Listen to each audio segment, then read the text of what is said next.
அம்மா அந்த முட்டைக்கண்ணு மாரியம்மா நம்ம ரெண்டு பேர்த்தையும் வெளியே விடுன்னு நினைச்சு கூட பார்க்கல. என்ன மாமா இப்படி சொல்றீங்க? எங்க அம்மாவை பார்த்தா முட்டை கண்ணு மாதிரியா இருக்கு. முட்டை கண்ணா? அது கொல்லி கண்ணு. எப்பா பார்த்தாலும் எரிக்கிற மாதிரில பாக்குது. நானும் எங்க அம்மாவும் உங்க வீட்டுக்கு வந்தாலும் உங்க அம்மாவை பிடிக்க மாட்டேங்குது. மாமாய், அது எங்க அம்மாவுக்கு காசு தான் பிடிக்கும். காசு மட்டும் நீங்க நிறைய வச்சிருந்தீங்கன்னு வச்சுக்கோங்களேன், எங்க அம்மா உங்களுக்கு தாங்கன்னு தாங்கும். காசு உங்க அப்பா எங்க மட்டும் எங்க காசை கொடுத்துருந்தானா இன்னைக்கு நாங்களும் நல்லா இருந்திருப்போம் தான். என்ன நீ தொலைகிறது எல்லாம் எங்க தலையெழுத்து. என்ன மாமாய் எதுவும் பேசவே மாட்டேங்கிறீங்க? சரி விட்டுடா தங்கப்பில்ல, உன்னைய ஆசைப்பட்டு கூட்டிட்டு வந்திருக்கேன். நீ என்ன சாப்பிட்றன்னு சொல்லு. மாமாய், எங்க அம்மா கூட நான் கேட்கறதுல வாங்கியே கொடுக்காது தெரியுமா? எங்க அப்பா அதுக்கும் மேல திட்டிக்கிட்டே இருப்பாரு. ஆனா நீங்க மட்டும் தான் மாமாய் கேட்கறதெல்லாம் வாங்கி தரீங்க. இதுக்காக தானே நான் இருக்கேன். அதுவும் இல்லாம இன்னைக்கு பக்ரீத்து வேற, கவர்மெண்ட் லீவு, பள்ளிக்கூடமும் லீவு. அம்மாவை ஏமாத்திட்டு வந்தாச்சு. உங்க அம்மா தான் ஒரு லூசுன்னு நமக்கு தெரியுமே. போங்க மாமாய். சரி வா, உனக்கு ஐஸ்கிரீம் வாங்கி தரவா? சரி, எனக்கு 2 ஐஸ் வாங்கி கொடுங்க. வா வா, உனக்கு இதுக்கு முன்னாடி நீ சாப்பிட்டதெல்லாம் இந்த வெண்ணிலா இந்த சாக்லேட்டு இது தானே வாங்கி சாப்பிட்டுருப்ப. வா, இன்னைக்கு உனக்கு புது விதமா வாங்கி தரேன். நிஜமாவா? நிஜமாதான், வா. எப்படிலாம் இருக்கா? அடடே, வாயா வாயா. என்னையா கண்ணாடி எல்லாம் போட்டுக்கிட்டு இத கண்ணு தெரியாம முன்னாடி வந்து நிக்கிற? ஏய், கண்ணாடி போட்டு எப்படி ஜம்முன்னு ஹீரோ மாதிரி வந்திருக்கேன். கண்ணு தெரியாம வந்திருக்கானா? ஏன் கண்ணு தெரியாம கண்ணாடி போடுவானா? ஏன் நாங்களாம் போட மாட்டோமா? அதுக்கு சொல்லலடா, பல பல பல பலன்னு வந்திருக்கியா, அத கண்ணுக்கு நான் ஆபரேஷன் பண்ணிட்டு வந்திருக்கியோன்னு நினைச்சேன். யாரு வாய முறா? அங்க நிக்கிறது என் மாமன் புள்ள. மாமன் புள்ளைய வெளியே கூட்டிட்டு வந்திருக்கேன். பத்தாம் வாய கிண்டாத. 2 ஐஸ்கிரீம் எடு. டேய், உங்க 2 பேத்தையும் பார்த்தா ஜாடிக்கத்த மூடி மாதிரி இல்ல, பரங்கிக்காய்க்கு கொம்பும் காலும் முளைச்ச மாதிரி இருக்கு. என்னடா இது? உனக்கு வந்து வாழ்வாயுது அந்த பரங்கிக்காய் மண்டை. இவரு நீ வேற என்ன வேணாலும் பேசு, எக்கடா கெட்டு போ. ஆனா சும்மா என் ஆளை குறை சொல்லாத சொல்லிவிட்டேன். உன்னையெல்லாம் நம்ம ஊர்ல எந்த புள்ளையும் சீண்டாதுடா. எப்பறம் இந்த புள்ள உனக்கு சிக்கனுச்சு? இவரு இதுக்கு மேல ஏதாவது பேசணும்னு வச்சுக்க, எட்டிக்கிட்டு மிதிச்சிருவேன். என் மாமன் வீட்டுல கொஞ்ச நாள் இருந்தேன்ல, அப்ப கேட்கறதெல்லாம் வாங்கி கொடுத்தேன். அதுல அப்படியே நம்ம பேசுறதுல பேச்சுல மயங்கி அப்படியே அப்படி இப்படி ஆயிப்போச்சு. ஏய், உன்னையெல்லாம் நம்பி வீட்டுக்குள்ள விட்டா என்னடா வேலை பார்த்துருக்க? யாரோட பிள்ளடா இது? இவரு ஏதோ போனா போது நண்பன் கடைதானே வந்து வியாபாரத்தை பெருக்கி விட்டு போவான் அப்படின்னு சொல்லி வந்த சும்மா தேவையில்லாத குண்டக்க மண்டக்க கேள்வியெல்லாம் கேட்டுக்கிட்டு இருக்காத. முதல்ல போய் 2 ஐஸ்கிரீம் எடுத்துடா போட. எடுத்துட்டு வரேன். இந்த காலத்துல எவனையுமே நம்பி வீட்டுக்குள்ள விட முடியாது போல இருக்கே.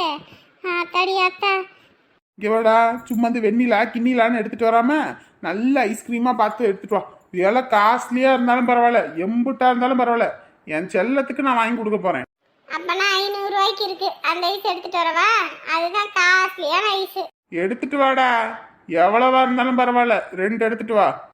இந்தா எடுத்துட்டு வரேன். சொந்தக்காரன்னு சொல்லி வீட்டுக்குள்ள விட்டா இவங்க பந்தக்கால ஆட்டி விட்டு போய்வாங்க போல இருக்கே. தங்கம், ஐஸ்கிரீம் மட்டும் போதுமாடி, இன்னும் வேற எது வேணுமா? ஆமா, அது மட்டும் போதும். அப்புறமேட்டுக்கு சாப்பிட்டுட்டு வாங்கிக்கிறேன். என்ன கேட்டாலும் நீங்க வாங்கி கொடுப்பீங்களா? அதுக்காக தானடி நான் இருக்கேன், உனக்காக என்ன வேணாலும் செய்வேன். என்னங்க, நான்லாம் நினச்சி கூட பார்க்கலங்க நம்மளாம் இப்படி ஒரு கடை ஆரம்பிப்போம், அதுவும் என் பேரில் ஆரம்பிப்போம்லாம் நான் நினச்சி கூட பார்க்கல. நான் மட்டும் என்ன கனவா கண்டுகிட்டு இருந்தேன். ஆனா எனக்கும் ஆசையெல்லாம் இருந்துச்சு, நம்ம பொண்டாட்டிக்கும் ஏதாவது ஒன்று செய்யணும் வைக்கணும்னு. ஆனா அதுக்கு நேரம் கலந்தா அமையல. இப்படியோங்க நம்ம 2 பேரும் கஷ்டப்பட்டு சம்பாரிச்சு இந்த ஒரு கடை 2 கடையாக மாறணும், 2 கடை 3 கடையாக மாறணும், 3 கடை 4 கடை 5 கடை 6 கடையாக மாறணும். கனவு காண்றது சரி, இப்படி 3 கடை 7 கடைன்னு போய்கிட்டு இருந்தா ஒன்றும் பண்ண முடியாது. இருக்கிற கடையில சிறப்பா வேலையை செய்ய வேண்டிதான். என்னங்க, நான் அந்த கடைங்கள்லாம் பார்த்துருக்கேங்க. இந்த போடி கீழெல்லாம் இந்த வெளியே மாட்டி விடுவாங்கல்ல, இத்தனை ரூபாய்க்கு எடுத்துக்குவோம் அப்படி இப்படின்னு. அந்த மாதிரி நம்மளும் போடி கீட்டு வாங்கி மாட்டுவோமா? சொல்லிட்டல, இப்பதானே ஆரம்பிச்சிருக்கோம், ஒவ்வொன்னா பண்ண ஆரம்பிச்சிருவோம். அவங்க 1 கிலோ 100 ரூபாய்க்கு வாங்குறாங்க, நம்ம ஒரு 110 ரூபான்னு சொல்லி வாங்கினோம்னா மற்றவங்க லாபத்துக்கு ஆசைப்பட்டு நம்மக்கிட்ட தானே கொண்டு வந்து இறக்குவாங்க. ஏதாவது பண்ணி நம்மளும் முன்னேறணுங்க. எத்தனை நாளைக்கு தான் இப்படியே இருக்காது? இத்தனை வருஷம் குடும்பத்துக்காக உழைச்சேன், இப்போ என்னோட குடும்பத்துக்காக உழைக்கிறேன், அவ்வளவுதான்.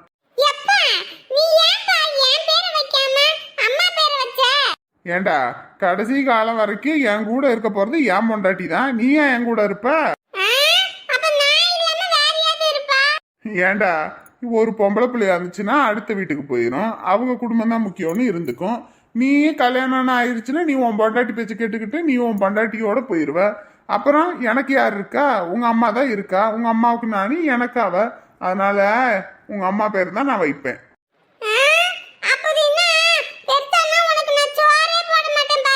நீ போடாட்டி போடா, எனக்கு என் பொண்டாட்டி இருக்க, என் பொண்டாட்டி போடுவா. என்னங்க தலையெல்லாம் சுத்துற மாதிரி இருக்குங்க. காப்பி எதுவும் வாங்கிட்டு வாங்க, குடிச்சாதான் இனி வேலையே ஆகும். ம், அங்க பாரு. என்னங்க சூரிய வம்சம் சரத்குமார் தேவயானின்னு மனசுல நினப்பு போல இருக்கு. வெளியே நின்று கடையை அழக ரசிக்கிறாங்களோ. என்னதான் ரசிச்சாலும் கொட்டை மணி தானே ஒட்டும். ஏங்க இங்கே உள்ளவங்க எல்லாரும் நம்ம கிட்ட தாங்க பருத்தி கொடுப்பாங்க. இவங்க நினச்சிக்கிட்டு இருக்காங்க கடையை ஆரம்பித்தோன்னே இவங்கக்கிட்ட கொண்டு வந்து இறக்கிடுவாங்கன்னு. நம்மளே இதை உருவாக்குறதுக்கு எத்தனை மாதம் கஷ்டப்பட்டோம். அப்படி இருக்கும்போது இவங்க வந்து ஒரு நிமிஷத்தில் காலை வச்சோன்னையும் அது கோபுரமாக மாறிடுமா? எண்ணி 3 மாதம்தான். அவங்களே கடையை காலி பண்ணிட்டு போகிறாங்களா இல்லையான்னு பாருங்க. வியாபாரமும் இல்லை, ஒரு வெங்காயமும் இல்லைன்னு. கடையை அவங்க காலி பண்ணுறாங்களோ இல்லையோ, நானே பண்ணி விட்டுறேன் இரு. என்னங்க இன்னைக்கு பெருசாக ஒரு பூசணிக்காய் வாங்கிட்டு வந்து அதை நல்லா வெட்டி சந்தனம் குங்குமம் காசெல்லாம் போட்டு நல்லா சுற்றி போடணுங்க. வர்றவங்க போகிறவங்க எல்லாம் கண்ணே பெருங்கண்ணு. எப்படிப்பா இப்படி இருந்து இப்போ இப்படி வந்துட்ட அப்படின்னு பார்த்தீங்களா? பூசணிக்காய் வெட்டணுமாமா, அவ்வளோ கண்ணாமா. ஊராங்குடியை கெடுக்கணும்னு கடையை வச்சுப்புட்டு உங்க கடையில் கண்ணை வைக்கிறாங்களாம், கல்லை வைக்காம. சரி விட்டு தொலை, அதுங்களை பற்றி பேசினா நமக்கு மண்டைக்கு தான் ஏறும். நான் போய் வாங்கிட்டு வரேன், நீ உள்ள போய் இரு. வெளியே இருந்தா இதுங்க பண்ற ரகலையா அலப்பறையெல்லாம் நம்ம பார்த்துக்கிட்டு கிடக்கணும். சரிங்க.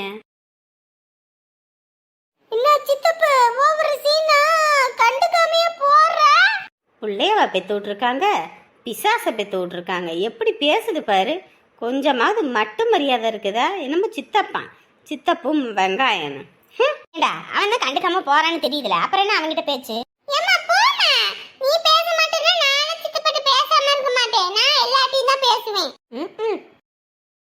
நீங்க வருவீங்கன்னு நினைச்சே பார்க்கலப்பா. யாருமே வரலையேன்னு ஒரே கவலையா போச்சு எங்களுக்கு. நம்ம வீட்டு விசேஷம், நான் வராம இருப்பானாங்களா? அங்க வந்து எல்லாத்துக்கும் அழைச்சி யாருமே வரலங்க, நீங்க மட்டும்தான் வந்திருக்கீங்க. ஏன் அவங்க 2 பேரும் வரலையா? இல்லைங்க, கௌரவங்க. கௌரவத்தினாலேயே தான் அவங்க இப்படி இருக்காங்க. வீட்டுல சோத்துக்கே வழி இல்லைனாலும் இந்த கௌரவத்துக்கு ஒன்றும் குறைச்சல் இல்லை. இந்த புள்ள பெரிய மனுஷி ஆனதுக்குலாம் வந்து செஞ்சாங்க, செஞ்ச சீரை திருப்பி வாங்கிட்டு போயிட்டாங்க. அவங்க வந்து உங்களுக்கு செய்யாம இருக்கிறதே நல்லதுன்னு நினைச்சுக்கோங்க. ஏன்னா சபையில 4 பேர் முன்னாடி பெருமைக்கு கௌரவத்துக்கு வாங்கி செஞ்சுவிட்டு பின்னாடி வந்து அதை வாங்கிட்டு போயிடுவானுங்க. அதனால அவங்கள வராம இருக்கிறதே நல்லதுன்னு நினைச்சுக்கோங்க. அப்படி பேசுறீங்க? வயசாகி போச்சுல்ல அவங்களுக்கும். வயசாயிடுச்சுன்னா பெரிய மனுஷத்தனமா நடந்துக்கணுங்க. இப்படியெல்லாம் நடந்துக்கிட்டாலாம் நமக்கு பிடிக்காது, பாத்துக்கோங்க. வாங்கம்மா. என்னப்பா நல்லா இருக்கியா? நல்லா இருக்கேன். என்ன இங்க சுத்திக்கிட்டு இருக்கீங்க? ஏன்பா நான் தான் இங்க பேரனோட பேரனிட்டோட வந்துட்டேன்னு தெரியாதா? அவ விசேஷம்ல இங்க வந்திருக்கேன். ஓஹோ சரி. நான் கூட அங்கதான் இருப்பீங்களோன்னு நினைச்சேன். இல்ல இங்கதான் இருக்கேன். என்ன உங்க பையன் உங்க மருமகள வரலையா? ஏன்பா அவ உங்க அத்தை மாமா தானே? என்ன புதுசா பேசுற? ஒரு காலத்துல இருந்தாங்க, இப்ப அதெல்லாம் இல்லாம போச்சு. என்ன அவங்கள வரல போல இருக்கு? அவங்க வரலனா என்ன? நீங்க உங்க எல்லாரோட சார்பா வந்து நான் இங்க வந்திருக்கேன்ல. ஊர்ல எல்லாம் என்ன வெயிலா மழையா எல்லாம் எப்படி இருக்காங்க? வெயிலு தான், மழையவே காணோம். ஓ சரிப்பா. என்ன பையன் உடம்பு சரியில்லாம வந்ததா? அப்ப வந்தது, அதுக்கப்புறம் போய் பாத்தீங்களா இல்லையா? எங்க அப்ப வந்தது, அதுக்கப்புறம் எங்கிட்ட போனோம். அதுக்கப்புறம் தான் வேலை வெட்டினா அப்படியே அங்கிட்டே இருந்தாச்சு. எப்படி இருக்கு மாமா? சும்மா சொல்லக்கூடாது மாமா, சூப்பரா இருக்கு. இதுக்கு முன்னாடி நான் இதெல்லாம் சாப்பிட்டதே இல்ல தெரியுமா? செம்மையா இருக்குது. இந்த மாதிரி எல்லாம் ஐஸ்கிரீம் எல்லாம் இருக்குன்னே எனக்கு தெரியாது தெரியுமா? இந்த போன்ல எல்லாம் பார்த்திருக்கேன், இவ்வளவு அழகழகா இருக்கேன்னு. இதெல்லாம் பொம்மையா இருக்கும்னு, ஆனா இது உண்மையா இருக்கும்னு நான் நினைச்சு கூட பார்க்கல. சூப்பரா இருக்குது. 10 ரூபாய் ஐஸ் எல்லாம் என்ன டேஸ்ட்? 500 ரூபாய் ஐஸ்னா ஐஸ் தான். அதுக்காக தானே நான் இருக்கேன். சாப்பிடு, இன்னைக்கு எத்தனை வேணும்னாலும் வாங்கி தரேன். சரி மாமோய். தானே கெட்டு குட்டி சவரா போறதுக்கு எப்படியெல்லாம் யோசிக்குதுங்க பாரு. இவங்களெல்லாம் என்ன சொல்றது இப்போ? இதுங்கெல்லாம் படிச்சு ஒரு நல்ல நிலைமைக்கு வரணும்னு அவங்க கஷ்டப்படுறாங்க. ஆனா இதுங்க தருதலையா போறதுக்கு எப்படியெல்லாம் வேலை பார்க்குதுங்க பாரு. நினைச்சு கூட பார்க்கல மாமோய். எனக்கு இந்த மாதிரி எல்லாம் தினமும் வாங்கி தரீங்களா? எப்பெல்லாம் உனக்கு லீவ் கிடைக்குதுன்னு சொல்லு, அப்பெல்லாம் உனக்கு கூட்டிட்டு வந்துடுறேன். நம்ம 2 பேரும் ஜாலியா சுத்திட்டு இந்த மாதிரி சாப்பிடுவோம். ஜாலியா சுத்து. இப்ப புக் எடுக்க வேண்டிய நேரத்துல இப்படி ஊரை சுத்தி போட்டு கடைசியில அடுப்படியில கடந்து சாவுங்க. ஏனே ஒரு டீ சாப்பிட்டு போவோமா? டீ என்னது சாப்பிட்றது, சாப்பிட்ற நேரத்துல வீட்டுக்கு போயிட்டு ஏதோ சாப்பிட்டுக்கலாம். ஏனே நடந்து தான் போறோம், ஒரு டீயை குடிச்சுட்டு போவோமா வாங்க. அட வேண்டாம்பா, இந்த பேக்கரியில ஊருப்பட்ட விலையா இருக்கும். இந்த அங்கிட்டு ரோட்டோரத்துல டீ கடை இருக்குது, அங்க போனா 10 ரூபாய்க்கு டீ குடிக்கலாம். இங்க 10 ரூபா டீயே 20 ரூபா 30 ரூபான்னு சொல்லுவான். வா அங்க போவோம். ஏன்னா 20-30 ரூபாயில வச்சு என்ன கோட்டையானே கட்ட போறோம்? அப்படி இல்லப்பா, நிலமை கொஞ்சம் சரியில்லை. இந்த நேரத்துல நான் போய் அதை இதுன்னு வாங்கி குடிச்சு அவன் கொடுக்குற 200 ரூபாயும் அப்படி செலவு பண்ணேன்னா அப்புறம் வீட்டுல இருக்கவா ஆட்டம் கட்டிடுவா. அதனாலதான் சொல்றேன். ஏனே வாங்கண்ணே, நான் வாங்கி தரேனே டீ, வாங்க. யார் செலவு பண்ணா என்ன, நீ செலவு பண்ணா நான் செலவு பண்ணாலும் அதே காசு தான். 10 ரூபாய் 20 ரூபானாலும் எதுக்கு அது செலவு பண்ணிக்கிட்டு? ஒரு 10 ரூபாய்க்கு இன்னைக்கு குடிச்சோம்னா நாளைக்கு ஒரு 10 ரூபாய்க்கு குடிக்கலாம், நாளாண்டுக்கு ஒரு 10 ரூபாய்க்கு குடிக்கலாம். இங்க போனா ஒரே நாள்ல 30 ரூபாய்க்கு குடிக்கணும். எதுக்கு? அதுக்கு ஒரு பாக்கெட் பால் வாங்கினாலும் 10 ரூபா தான். அதுக்கு தாராளமா வீட்டுல இருக்க 5-6 பேர் குடிக்கலாம். வாயா அங்க போய் குடிச்சுக்கலாம் வா. சரி, அப்புறம் தான் நீங்க இப்படி தூரம் சொல்றீங்களே, வாங்க போவோம். மாமா டெய்லியும் சாயங்காலம் எனக்கு இந்த மாதிரி கூட்டிட்டு வந்து வாங்கி தரீங்களா? அவ்வளவுதானே, மாமன் கிட்ட தானே நான் வேலை செஞ்சுட்டு இருக்கேன். ஒன்றும் பிரச்சனை இல்லை. சாயங்காலம் நேரங்காலமா வேலையை முடிச்சுட்டு நான் அந்த மாதிரி கூட்டிட்டு வரேன், சரியா? மாமா அப்பாவுக்கு தெரிஞ்சா உரிச்சு போடுவாரு, அப்பாவுக்கு தெரியாம பாத்துக்கோங்க. இங்க பாரு செல்லம், மாமன் அடிக்கடி சொல்றது என்னது, உனக்கு தான் என்னை கட்டி வைக்க போறேன்னு சொல்லிட்டு இருக்காரு. அப்புறம் எதுக்கு பயம்? எதை பத்தியும் கவலைப்படாத, நான் பாத்துக்கிறேன். வேலை வெட்டிக்கு போகாம தருதலையா சுத்திக்கிட்டு இருக்கேன். இவனை நம்பி வந்து இது என்ன கதிக்கு ஆளாக போதும். அம்மா ஆண்டவா, இந்த பேக்கரி கீக்கரி ஆரம்பிச்சோம், இந்த கன்றாவியெல்லாம் பார்க்கறதுனாலே கண்ணு கூசுதுப்பா. வேற எது வேணும்னாலும் சொல்லிச்செல்லாம் வாங்கிக்குவ. மாமன் காசு வச்சிருக்கேன், அதெல்லாம் தாராளமா செலவு பண்ணுவேன், சரியா? உனக்காக நான் எம்புட்டு வேணாலும் கொடுப்பேன். 10 ரூபா சம்பாதிக்கிறதுக்கு வக்கில்லாத நாய் இப்போ பேச்ச பாரு பேச்ச. நானும் இவனோட செட்டு தான். நான்லாம் இன்ன வரைக்கும் இந்த பேக்கரியிலேயே என் காலம் ஓடுது. இந்த இதுக்கு பாரு வாழ்வ இருக்கிறதுக்கு இடம் இல்லை, போட்டுக்கிறதுக்கு துணி இல்லை. இருந்தாலும் இந்த சீனுக்கு ஒன்றும் குறைச்சல் இல்லை. நம்மள மாதிரி பொறுப்பாக இருக்கிறவங்களுக்கு தான் பொண்ணே அமைய மாட்டேங்குது. இவனுக்கெல்லாம் பாரு நினைச்ச நேரத்துக்கு அமையுது. அப்புறம் அந்த உமா இருக்கால, உமாளுடைய புருஷனோட அண்ணங்காரனும் இப்ப போட்டிக்கு கடை ஆரம்பிச்சிட்டான்ல. ஐயோ, இவங்க நல்லா தானே எல்லாம் ஒரே இடத்துல வேலை செஞ்சுக்கிட்டு இருந்தாங்க, திடுத்துப்புன்னு கடை ஆரம்பிச்சிட்டாங்களா? ஆமா, காசு வந்தா உங்க பையன் எப்படி அடுத்த ஆளுகளை மதிக்கிறது இல்லையோ அந்த மாதிரி இவனும் மதிக்காம தெரிஞ்சிருக்கா. அப்புறம் அவன் என்ன பண்ணுவான், போட்டிக்கு கடை வைப்பான்ல. என்கிட்ட தான் வட்டிக்கு காசு வாங்கி ஏதாவது கடை ஆரம்பிச்சிட்டாங்க. சொந்தக்காரனால பந்தக்கார ஆட்டி விட்டு போறோம்னு சரியால இருக்குது. நம்பி வீட்டுக்குள்ள விட்டதுக்கு என்ன வேலை பார்த்து விட்டுருக்கான் பாரு. இவனா கடை வச்சு உருப்பிடுமா விளங்குமா? இங்க வரமா என்ன பேசிக்கிட்டு இருக்க? அவங்க உழைக்கணும்னு அவங்க கடை வச்சிருக்காங்க, இப்படி எல்லாம் பேசிக்கிட்டு இருக்கா? அதை சொல்லிவிட்டேன். ஒருத்தன் போட்டிக்குன்னு கடை ஆரம்பிச்சிருக்கான், வேலை காமிக்காம என்ன அர்த்தம்? ஆமா, இவங்க திமிர் பேச்சு பேசிக்கிட்டு இருந்தா யாருதான் சொல்றது கேப்பா. அப்புறம் அப்படித்தான் பண்ணீங்க. இல்ல வாயினாலே தான் கெட்டு போறது. மாதிரி என்ன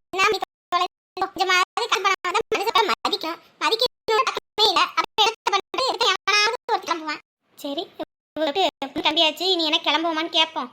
அம்மா ஐயோ, அந்த ஆளோட அம்மா வச்சே என்ன இங்க பண்றாங்க? ஐயோ, பெரும் பிரச்சனையா போயிடும். முதல்ல போவோம்.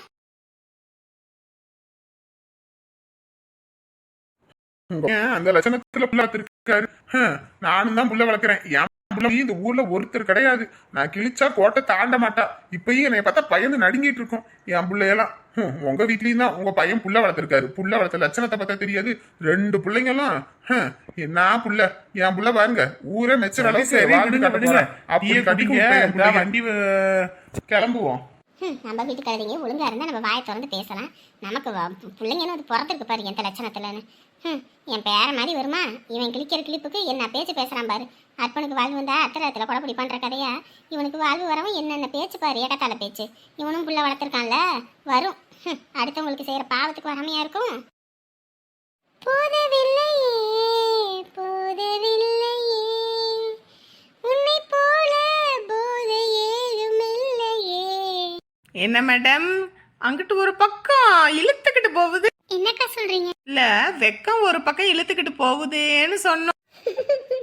அண்ணி வந்திருக்கேன், காலில் விழுந்து ஆசீர்வாதம் வாங்கணும் அப்படின்னு ஏதாவது ஒண்ணு இருக்கு? ஏண்டி, அவ நீ கீத அவ காலில் விழுந்து ஆசீர்வாதம் வாங்கணும்னு நினைக்கிறாளோ என்னவோ? ஐயோ அக்கா, அப்படியெல்லாம் ஒண்ணும் இல்லக்கா. நீங்க வேற நல்லா இருக்க குடும்பத்துல கும்மி அடிச்சுட்டு போயிருக்கீங்க. வேலையே அதுதானே. எங்க ஜோலியே அதுதான். ஏ எரும மாடுங்களா, இந்தா எரும மாடுங்களை பெத்த பெரிய எரும மாடு வந்துருச்சுல. அந்த எட்டுக்கிட்டு மிதிச்சு போடுவேன் பாத்துக்க. என்னடி அந்த பிள்ளைய வச்சு ஓட்டு ஓட்டிக்கிட்டு இருக்கீங்க? நீங்களே நம்ம கல்யாணம் பண்ணாத மாதிரியும் அந்த பிள்ளைக்கு தான் நம்ம கல்யாணம் ஆகுன்ற மாதிரி என்ன ஓட்டிக்கிட்டு திரியுறீங்க? கொமட்டில குத்தி போடுவேன் பாத்துக்க ரெண்டு பேத்தையும். அத்தை என்னத்த நீங்களே இப்படி பேசினா வீட்டுக்கு வர மருமக எப்படி எங்களை மதிப்பாங்க? இவளுங்க ரெண்டு பேரும் அப்படியே வாழ்க்கையில சாடிச்சு கிழிச்சுட்டாருங்க இவளுகளை மதிக்கிறதுக்கு. வேலை வெட்டிக்கு போகுது அந்த பொண்ணு, இப்பயும் தனக்கானதை தானே சேர்த்து வச்சுக்குதுங்க. உங்க ரெண்டு பேர் மதியமா இருக்குது. அதுனா அதுக்கு எல்லாத்துக்கும் சேர்த்துக்க, அது மேல அது. இங்க வருமா, அசிங்கப்படுத்து அவமானப்படுத்து, அதையெல்லாம் 4 செவுத்துக்குள்ள படுத்து. அதை விட்டுவிட்டு வீட்டுக்கு வர புள்ள முன்னாடி எங்க ரெண்டு பத்தி அசிங்கப்படுத்தி அவமானப்படுத்தணும் நீ நினைச்சா என்னடி பண்ணுவ? ஒண்ணும் பண்ண மாட்டேன், போய் படுத்துருவேன். வாய் முட்டை கிளம்பிக்கடி, வண்டி வந்துருச்சு. இப்ப அம்மா கார்ல நான் முன்னாடி தான் உட்காருவேன். காரும் இல்ல மோரும் இல்ல, இந்த அண்ணனோட மினி ஆட்டோ தான் பின்னாடிதான் எல்லாரும் ஏறணும். பொண்ணு மாப்பிள்ளையும் தான் முன்னாடி. ஐயோ கார் இல்லையா? இதுக்கு எதுக்கு நான் சேலையை கட்டணும்? இந்த சேலையை கட்டிவிட்டு அதுல ஏறி மறுபடியும் இறங்கி ஆத்தாடி ஆத்தா, அதெல்லாம் முடியாத காரியம்ப்பா. எங்களை எல்லாம் கார்ல கூட்டிட்டு போயிருங்க சொல்லிவிட்டேன். ஆமா ஆமா, இவளுக்கு கிழிக்கிற கிழிப்புக்கு இவளுக்கு கார் ஒண்ணுதான் குறை. வண்டியில ஏறினா ஏறுங்க, இல்லாட்டி கீழே படுத்து தூங்குங்க. உங்க மேல ஏத்திக்கிட்டு நாங்க படுக்க போறோம். ஏமாடி நீ கிளம்புமா, நம்ம போவோம். பாட்டியா நீ கல்யாணம் ஆனதுக்கு அப்புறம் நமக்கு இந்த வீட்டுல மட்டு மரியாதையே இல்லாம போச்சு. அதை விடுடி. பாத்தியா, முதல்ல எனக்கு கல்யாணம் ஆகும்போது நான் வண்டியில முன்னாடி உட்காந்துக்கிட்டு வந்தேன், நீங்க எல்லாம் பின்னாடி நின்றுக்கிட்டு வந்தீங்க. அதுக்கப்புறம் உனக்கு கல்யாணம் ஆணுச்சு, அதனால நீ முன்னாடி உக்காந்துக்கிட்டு வந்த, நாங்கெல்லாம் பின்னாடி தொங்கிக்கிட்டு வந்தோம். இப்போ பாரு, இவங்களுக்கு கல்யாணம் ஆனோனையும் நம்ம ரெண்டு பேத்தையும் மொத்தமாக தூக்கி வெளியே போட்டாங்க. இன்னும் கொஞ்சம் போனா ரோட்ல படுத்துக்கிட்டு வாங்கடின்னு சொல்லி கைத்துல கட்டி இழுத்துக்கிட்டு வருவாங்க போல இருக்குடி. இதா மேடம், எங்களுக்கு நடக்கிற நிலைமை தான் உங்களுக்கும், சரியா? அக்கா ஒரு விஷயம், அடுத்து நம்ம வீட்ல யாருக்கும் கல்யாணம் இல்லையே. பாத்தியாடி, இப்பயே இம்புட்டு விவரமா இருக்காளே, இதுக்கப்புறம் நம்ம வீட்டுக்கு வந்தோம்னா நமக்கு இவ சோறு போடுவா. சோறு போடுவேன், அப்ப குழம்பு வேண்டாமா? ஏண்டி பார்க்கறதுக்கு டம்மி பீஸ் மாதிரி இருக்காளே, நம்ம பேசுனா பயந்துக்கிட்டு போவான்னு பார்த்தா வாய் வேற பேசுறா. இப்பயே இப்படி, இன்னும் கல்யாணத்துக்கு அப்புறம் எப்படி இருக்குமோ? அதெல்லாம் டபுள் ட்ரிபிளா இருக்கு. தெரியுதுமா, தெரியுது. ஏ வாங்கம்மா, என்னம்மா அரட்டை அடிச்சுக்கிட்டு இருக்கீங்க? கோவில போய் அரட்டை அடிப்பீங்க, வாங்கம்மா. இந்தா எங்க அம்மா ரேடியோ புட்டியை திறக்க ஆரம்பிச்சிரும், வாங்க நம்ம போவோம். என்னம்மா பண்றதுன்னே எனக்கு ஒன்றும் புரியல. நீ எல்லாம் ஒரு பிள்ளையா அதோடு நிறுத்திக்க. 10-15ன்னு ஐயோ சாமி, வேண்டவே வேண்டாம். அந்த காலத்துல எல்லாம் 10-15 பெத்தாலும் ஒத்த வீட்டுக்குள்ள இருக்கிறத வச்சுக்கிட்டு சந்தோஷமா வாழ்ந்தோம். இதுகெல்லாம் தலையெடுத்ததுக்கு அப்புறம் தான் தெரியுது, அம்மாடி அம்மா, பிள்ளைங்க இருக்கிறது சொர்க்கம் இல்ல நரகம்னு ஒரு நிமிஷத்துல எனக்கு காட்டி விட்டாங்கம்மா. இவன் நான் நீ வான்னு சொல்றான், இவன் நீ வந்தா நடு வீட்டுல நான் கோடி கிளிப்பேன்றான். ரெண்டு பேரும் கூறு போடுறாங்கம்மா. எனக்கு பேசாட்டுக்கு செத்து போயிடலாம் போல இருக்கு. ஐயோ அம்மா, நீங்க சொல்றதெல்லாம் பார்த்தா பயமா இருக்கு. எப்படியோ கடவுள் புண்ணியத்துல எனக்கு ஒத்த புள்ளதான். ஐயோ இதுக்கப்புறம் பிள்ளையே வேணான்ற மாதிரி இருக்கு நீங்க சொல்றதெல்லாம் கேட்கும்போது. வயசான காலத்துல பெத்தவளுக்கு சோறு போடுறதுக்கு கணக்கு பாக்குறாங்க. அந்த நிமிஷத்துல நான் அம்மாவை பாத்துக்கிறேன், நீ அம்மாவை பாத்துக்கிறேன் அப்படின்னு சொல்றதுக்கு வாய் வர மாட்டேங்குது. ஆனா நீ அங்க போக கூடாது, இங்க வரக்கூடாது, அப்படி இப்படின்னு சொல்றதுக்கு தான் வாய் வருது இந்த பிள்ளைங்களுக்கு. என்ன பண்றதுனே ஒன்றும் புரியலம்மா. இன்னும் ராத்திரிக்கு என்ன பண்ண காத்திருக்காங்கன்னு தெரியல. நம்ம பசங்க சரியில்லைன்னு சொல்றதா, இல்ல வீட்டுக்கு வந்த மருமவளுக சரியில்லைன்னு சொல்றதா? ரெண்டு பேரும் இப்படி பண்றாளுகம்மா. பெரியவ தான் இத்தனை வருஷம் குடும்பத்துக்காக உழைச்சே தள்ளுனா. சரி அவளை விடு, இந்த இவன் நமக்கு சொந்தம் பந்தம் தான். சரி சொந்தக்காரியே நான் அவள் பொறுத்து போவான்னு பார்த்தா அவள் அதுக்கு மேலே ஆடுறா. ரெண்டு பிள்ளைங்களும் குடும்பத்தை கூறு போடுறாளுகம்மா. பையன்கிட்ட அதே இதன்னு சொல்லி கொடுத்து. ஓ ஆண்டவனே, என்னத்த சொல்றது போங்கக்கா. பிள்ளைங்களுக்குன்னு சொத்து சேர்த்து வச்சா கடைசி காலத்தில் நம்ம பார்க்குங்களா என்னன்னு கூட தெரிய மாட்டேங்குது. அந்த தப்பை மட்டும் பண்ணிடாதீங்கம்மா. சேர்த்து வச்சாலும் உங்க பேர்லயே வச்சுக்கோங்க. காலமான கடைசியில பிள்ளைங்களுக்குன்னு நம்ம செத்ததுக்கு அப்புறம் கிடைக்கிற மாதிரி இருக்கணும். இல்லைன்னு வச்சுக்க, நம்ம வாழ்ற போதே நம்மள அடிச்சு பத்தி விட்டுருங்க போல இருக்கு. ஏங்க எல்லாம் இல்லம்மா, தம்பிங்க எல்லாம் குளிச்சுட்டு வந்துட்டாங்கல்ல, கிளம்ப வேண்டிதான். சரி, அப்ப வண்டி எடுக்கவா? ஏங்க அந்த தம்பி அவரு நான் வண்டியில வந்துடுறேங்க, நிச்சயம் முடிச்சுட்டு அப்படியே நான் வீட்டுக்கு கிளம்பணும், வீட்டுக்கு வந்துட்டுலாம் போயிட்டு இருக்க முடியாது அப்படின்னாரு. இப்படிங்க அப்படியே அனுப்பி விட முடியும்? அங்கேருந்து இப்படி தூரம் விசேஷத்துக்கு வந்திருக்காரு, வீட்டுக்கு வந்து கறி ஆக்கித்தானே போடணும். அத்தை அதெல்லாம் ஒன்றும் பிரச்சனை இல்லை. அவர் என்ன திங்காமையா இருக்காரு? அவருக்கு ஒரு கெடாவே வெட்டி போட்டாலுமே அவருக்கு பத்தாதுன்னு சொல்லுவார். முடிச்சோடனே அப்படியே கிளம்புறாருனா அப்படியே விடுங்க. அதுவும் இல்லாமல் நிச்சயம் முடிஞ்சதுக்கப்புறம் கறி எல்லாம் புழங்கிட்டு இருக்கக்கூடாதுல்ல.